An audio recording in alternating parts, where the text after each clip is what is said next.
Hello दोस्तों, नमस्कार। स्वागत है आप सभी का एस्टा एजुकेशन इंस्टीट्यूट चैनल पर। दोस्तों, आज नो इम्प्रूवमेंट की तीसरी क्लास है, थर्ड क्लास आज हम लोग रिकॉर्ड कर रहे हैं और अभी तुरंत ये अपलोड भी कर दी जाएगी। ठीक है दोस्तों, तो चलिए स्टार्ट कर लेते हैं। ये यहाँ पे 2 भले लिखा हुआ है, लेकिन मेरे दोस्त ये है थर्ड। क्या कर लीजिए इसे, ये है थर्ड। ठीक है जी, इसे आपको थर्ड बनाना है। ठीक है, पिछली 2 क्लासेस आप 35 to 35 मिनट्स के पढ़ चुके हैं। I disliked him not so much for his meanness, but for his dishonesty. But जब रीजन बताता है, but रीजन के लिए यूज होता है के कारण से, तो लेकिन as for का यूज करना पड़ेगा आपको, तब जाके सेंटेंस करेक्ट होगा। लेकिन फिर भी मैं उसके किसके लिए, मीननेस की वजह से नहीं, बल्कि उसकी डिसऑनेस्टी की वजह से मैं उसे नापसंद करता हूं, या फिर क्या करता हूं, हाँ, डिसलाइक करता हूं। He preferred death rather than imprisonment. वह कैद में रहने की अपेक्षा या कैद में रहने से अच्छा मर जाना पसंद करेगा। क्या पसंद करेगा, मर जाना पसंद करेगा। इज दैट क्लियर और नॉट? जरा बताइए। ही प्रीफर्ड, वह क्या किया, प्रीफर्ड किया। ही प्रीफर्ड डेथ, अधिक पसंद करेगा। तो मेरे दोस्त प्रीफर्ड के साथ में हमेशा टू का यूज करते हैं। किसका यूज करते हैं, टू का यूज करते हैं। यहां पर आप रेदर देन नहीं बल्कि टू लगा दीजिए, सेंटेंस आपका करेक्ट हो जाएगा। ऑप्शन बी में एरर है। कहां पे एरर है, ऑप्शन बी में एरर है। Is that any problem? No problem and no confusion. अगला बताइए। They kept the idea secretly. जरा बताइए, वह आइडिया को क्या किया, सेक्रेट एक नाउन है, उसमें जब एडजेक्टिव जुड़ता, एलवाई जुड़ता है तो एडजेक्टिव हो जाता है। तो बेटा उसे आप लोग सेक्रेटली ना करके सेक्रेटिव कर देंगे, तो सेक्रेट का एडजेक्टिव मेरे दोस्त क्या बनता है, सेक्रेटिव बनता है, ना कि सेक्रेटली बनता है। Secretly will be wrong, secretly भी गलत होता है। Secretive will be the actual adjective and suitable word for this sentence. They kept the idea secretive, रहस्यमयी रखा। ठीक है, अगला देखिए। he ought not to tell me your secret but did he did, उसने नहीं बताया। तो जरा आप सभी लोग बताइए, ought to के बाद वर्ब की कैसी फॉर्म आती है, फर्स्ट फॉर्म। कैसी फॉर्म आती है, वर्ब की फर्स्ट फॉर्म आती है। तो मेरे दोस्त इसका मतलब इसमें नो इंप्रूवमेंट होगा। He ought not to tell me your secret but he did. उसने आपका सीक्रेट तो नहीं बताया, लेकिन वह कार्य किया जो वह करना चाहता था। Is that any problem? No problem. तो मेरे दोस्त ये हो जाएगा नो इंप्रूवमेंट। अगला बताइए। इफ आई डिड नो, यदि मैं जानता, the meaning of a word, I look it after. अच्छा जी, I look it up, I look it up in the dictionary, मतलब मैं इसे डिक्शनरी में देख लेता या फिर सर्च कर लेता, तलाश कर लेता, यदि मुझे किसी मीनिंग के बारे में पता ना होता तो। Mr. and Mrs. Rao stay in their home every evening. जरा बताइए क्या होगा मेरे दोस्त। हम आपको पढ़ा चुके हैं कि पहला नंबर जब होम अगर आता है तो उसमें इन प्रेपोजिशन नहीं, एट का यूज करते हैं। किसका यूज करते हैं, एट का। तो क्या करेंगे, mister and Mrs stay at home every evening. इसका मतलब ये बताइए, कोई बंदा प्रतिदिन किसी दूसरे के घर जाके तो रहेगा नहीं, अपने स्वयं के घर रहेगा। बोलिए हाँ कि ना? जब स्वयं के घर रहेगा मेरे दोस्त, तो जरा आप सभी लोग बताइए, उसके लिए हम क्या यूज करते हैं, एट यूज करते हैं। उसमें दियर और इन वगैरह लगाने की आवश्यकता नहीं है। विद इन क्या होता है, घर में, इनसाइड तो भाई रहेंगे तो घर के अंदर ही रहेंगे, तो उसमें इनसाइड लगाने की आवश्यकता नहीं है मेरे दोस्त। अगले क्वेश्चन की तरफ चलिए। When we saw him last, जब हम लोग उसे पिछली बार देखे थे, he ran to catch a bus, वह क्या कर रहा था बताइए? वह एक बस के पीछे दौड़ रहा था। जरा बताइए, ran to दौड़ा था, जरा बताइए। जब इधर पास्ट इंडेफिनिट टेंस है दोस्त, पास्ट इंडेफिनिट, तो आगे पास्ट परफेक्ट होना चाहिए कि नहीं होना चाहिए? या फिर ऐसे भी आप कर सकते हैं, जब मैं उसे देखा था तो वह एक बस के पीछे दौड़ रहा था। मेरे दोस्त ये नहीं हो सकता, ये होगा suitable. He was running to catch a bus, वह एक बस के पीछे दौड़ रहा था उसको पकड़ने के लिए। हमने आपको बताया जब पहला पास्ट में हो और व्हेन आए तो अगला पास्ट कॉन्टिन्यूअस टेंस में यूज करते हैं। कई बार आपको पढ़ाया हूं। When I came she was sleeping, जब मैं आया वह सो रही थी। क्या कर रही थी? सो रही थी। तो कहां पे गलती हो गई दोस्त? ऑप्शन कौन सा सुटेबल होगा? सी ऑप्शन, रैन की जगह पे वॉज रनिंग कर दीजिए, सेंटेंस करेक्ट हो जाएगा। सी कट अ सैड फिगर, दोस्त ये कई बार आपके एग्जाम में आ चुका है, ईडियम्स है। कट अ सॉरी फिगर होता है, कट अ सॉरी फिगर होता है। Option C will be 100% correct. इसके लिए आप कतई ये ना करें cut a sad figure, cut a sorrow figure, it will be wrong. Cut a sorry figure का मतलब क्या होता है? अपने अंदर गिल्ट महसूस करना, फील करना। In her first performance on the stage, पहले परफॉर्मेंस में स्टेज पर। Last evening I went to the optician and bought opticals, हम लोग पिछली इवनिंग में कहा गए थे? ऑप्टिशियन के पास गए थे और एक स्पेक्टिकल्स खरीदा था। तो मेरे दोस्त जब हम लोग स्पेक्टिकल्स खरीदते हैं तो एक स्पेक्टिकल्स नहीं खरीदते हैं, हम हमेशा 2 स्पेक्टिकल्स नहीं खरीदते, खरीद भी सकते हैं, लेकिन अ पेयर जो सुटेबल और बेस्ट एंड सेंटेंस का जो एक्चुअल एग्रीमेंट होता है वो ये होता है, a pair of spectacles use करेंगे तब जाके सेंटेंस करेक्ट होगा, otherwise sentence will be wrong. Is that clear और नॉट?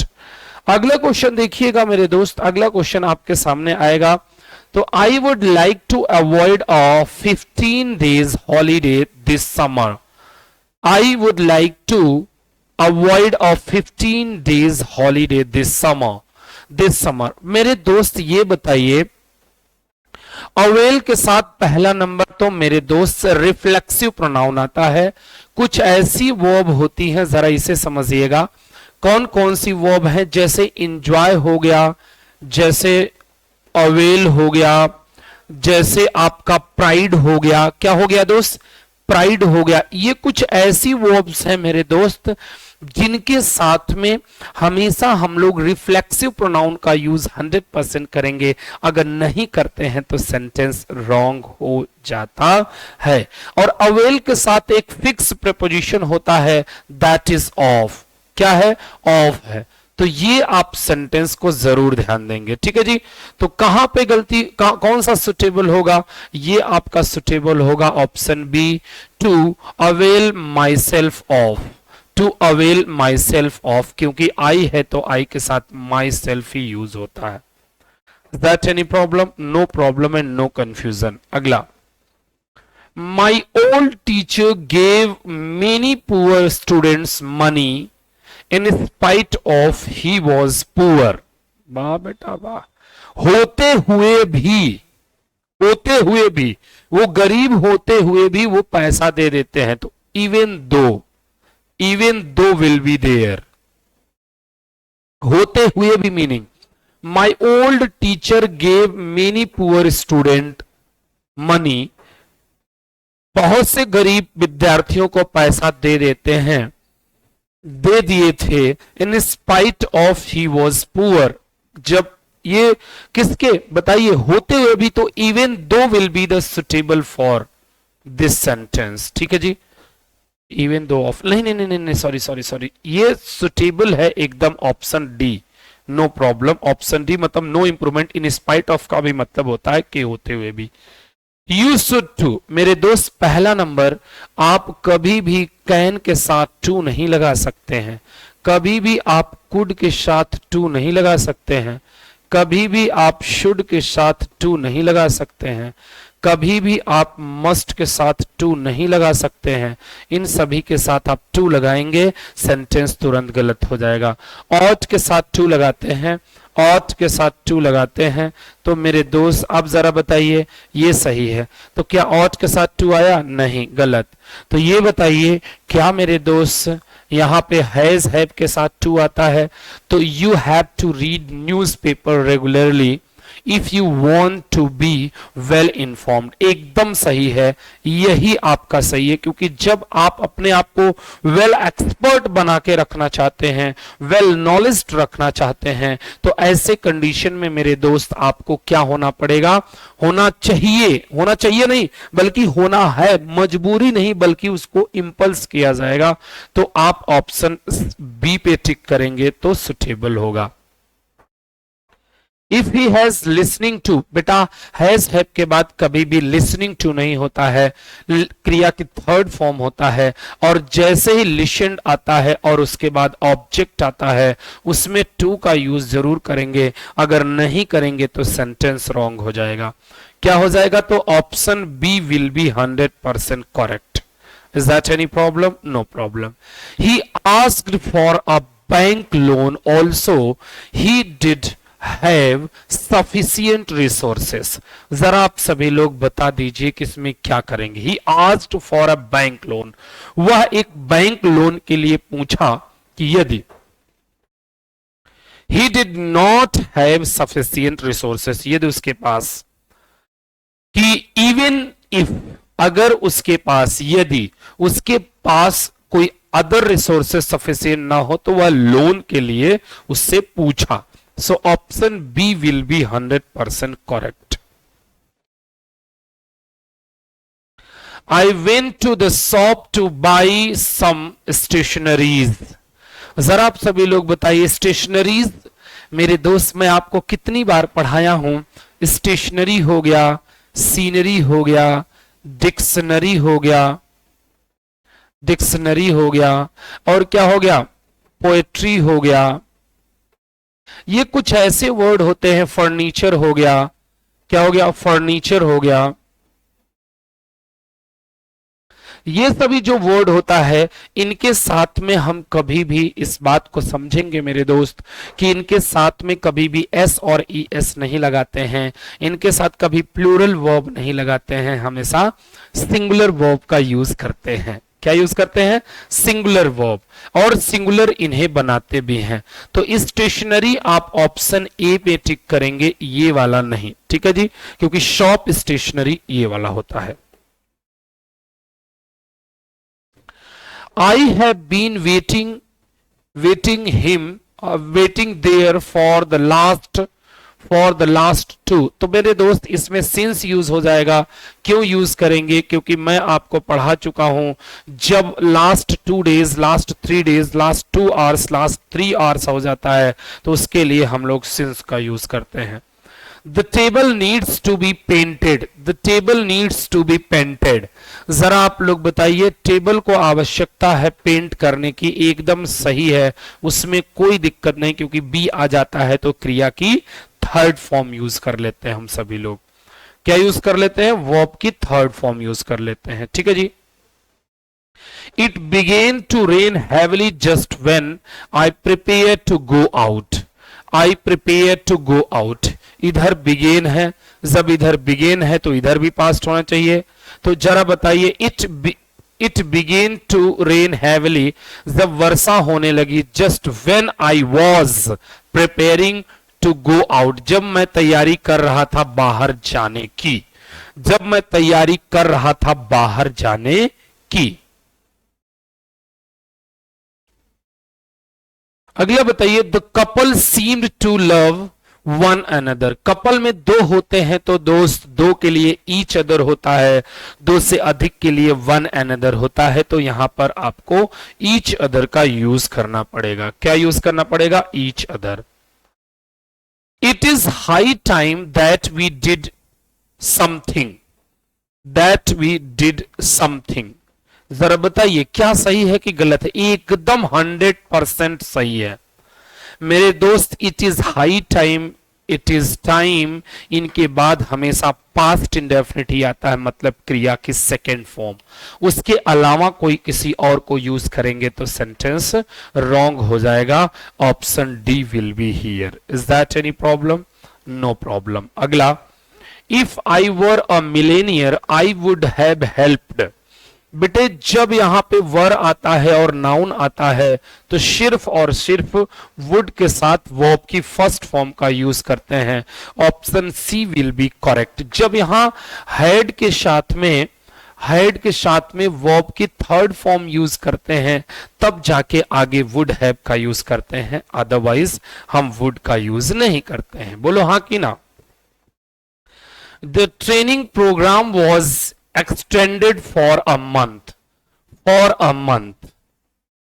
जरा बताइए क्या गलती है? बेटे पास्ट इंडेफिनिट टेंस के अलावा अगर कोई दूसरा टेंस आता है तो हम लोग उसके लिए फ्रॉम का यूज करते हैं, सिंस और फॉर का नहीं। तो फ्रॉम अ मंथ, यहां पे फ्रॉम का यूज कर देंगे या अनटिल का यूज नहीं करेंगे क्योंकि वो कंप्लीट पोजीशन बताता है। The painting which they were looking at, the painting which they were looking at was done by my sister. The painting एकदम सही है। क्यों सही है आप लोगों को पता होना चाहिए। विच का यूज, हाँ कहीं कहीं जब सिलेक्शन की बात आती है तो सिलेक्शन के लिए हम लोग वॉट का भी यूज कर लेते हैं, लेकिन यहां डायरेक्ट थिंक की बात आ रही है तो उसके लिए विच ही सुटेबल होगा, विच सुटेबल होगा 100%। ठीक है जी। When he heard the rhetorical speech of the leader, he was carried along by his enthusiasm। बेटा कैरीड अलोंग नहीं होगा, कैरीड डाउन होगा। मतलब कैरीड डाउन का मतलब होता है अपने आप को आगे बढ़ाना। क्या करना होता है? अपने आप को आगे बढ़ाना। Is that any problem? No problem should be in your mind। ठीक है जी। सो इसमें कहां पे आप टिक करेंगे मेरे दोस्त? इसमें टिक हो गया ये। अगला बताइए, after the heavy rains last week the water is the lake raised another 2 feet। अच्छा जी, जरा आप सभी लोग बताइए 2 feet जो वर्ड आप लोग यूज कर रहे हैं वो रेज होगा, कोई उठाएगा कि वो अपने से उठ जाएगा? वो अपने से उठ जाएगा मेरे दोस्त, रोज का यूज करेंगे ना कि रेज्ड का। रेज्ड कोई चीज किसी से उठाते हैं जब ऊपर, तब हम लोग रेज्ड का यूज करते हैं। कोई चीज अपने से उठता है तो हम लोग उसके लिए राइज, रोज, राइजन का यूज करते हैं। Option A will be suitable 100%। Is that clear? One can live and work in a town without being aware of daily march of the sun across the sky without never। वाह भाई साहब,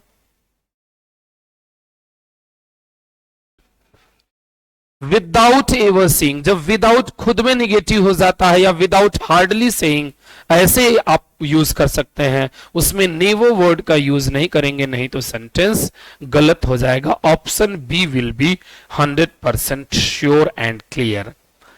question number 27, applications of those who are graduates will be considered.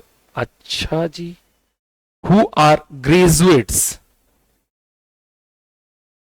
उन्हीं के लिए है, तो whom are हो नहीं सकता, whose हो नहीं सकता, whom आर ओनली ग्रेजुएट्स गलत है। ऑप्शन डी सही होगा, who are graduates will B.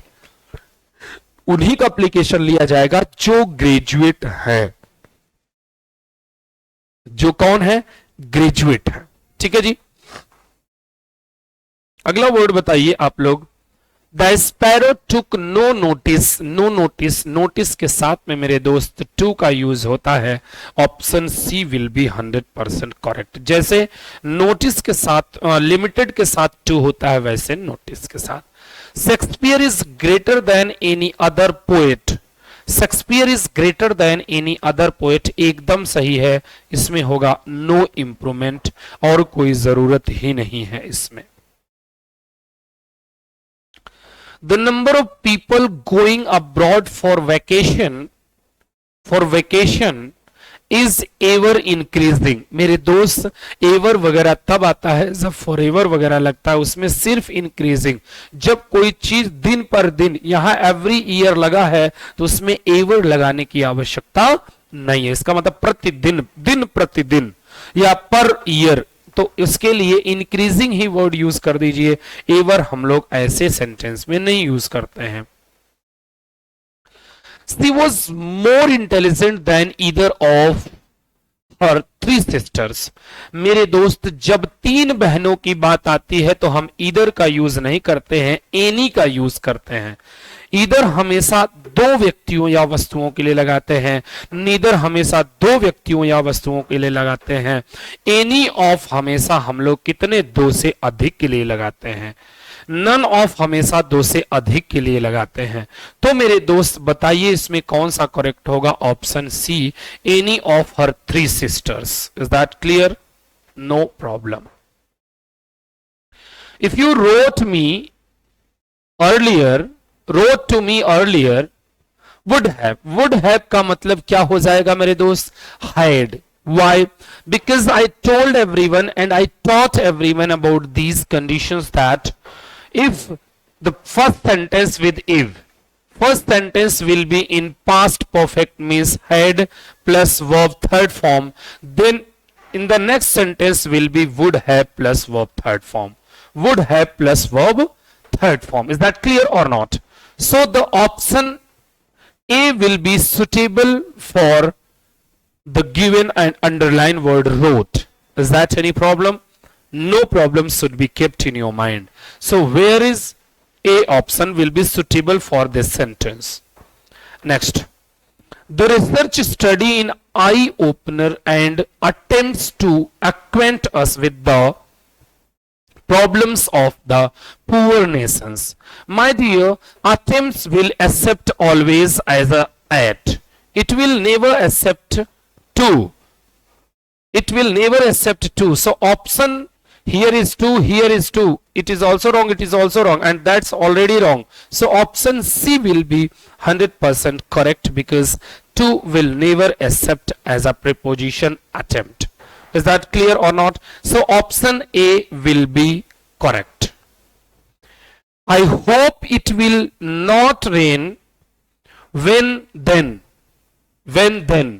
मेरे दोस्त, when they, ये then जबरदस्ती आ गया। when they have started their journey, when they have started their journey, ये बताइए जब इधर फ्यूचर है, जब इधर फ्यूचर इंडेफिनिट है, तो अगला टेंस मेरे दोस्त हमेशा प्रेजेंट इंडेफिनिट टेंस में यूज करते हैं। किस में यूज करते हैं? प्रेजेंट इंडेफिनिट टेंस में यूज करते हैं। इसका मतलब option B will be 100% correct, otherwise the sentence will be wrong for this condition. Is that any problem? No problem and no confusion. Next word is, the government should work for the better distribution of wealth. My dear, it will be whatever is distribution, it is wrong. Why? एक समान कोई चीज जब government किसी के लिए निकालती है तो भेदभाव नहीं करती है दोस्त, वो कभी भी एक समान कोई कार्य करता है। क्या करता है? इक्वल। सो इसके लिए क्या वर्ड यूज करेंगे? Equitable will be the suitable for this sentence at the place of distribution. Rahul wanted to lend me few rupees. अच्छा, न के बराबर और कुछ कुछ, so few will be wrong, a few will be correct. Lend me a few rupees in this hour of need, इस आवश्यकता के समय में कुछ रुपए मुझे उधार दो। भाई अगर आपको कुछ आवश्यकता होगी तो ऐसे ही तो मांगे, कुछ कुछ ही दे दो भाई साहब, मुझे 5,000 की जरूरत है, 1,000 की मदद कर दीजिए मालिक। Is that clear? So since we are living in Chennai for 5 years, we are reluctant to move to another city. to another city. My dear, when since will be here, it will be the present perfect continuous tense.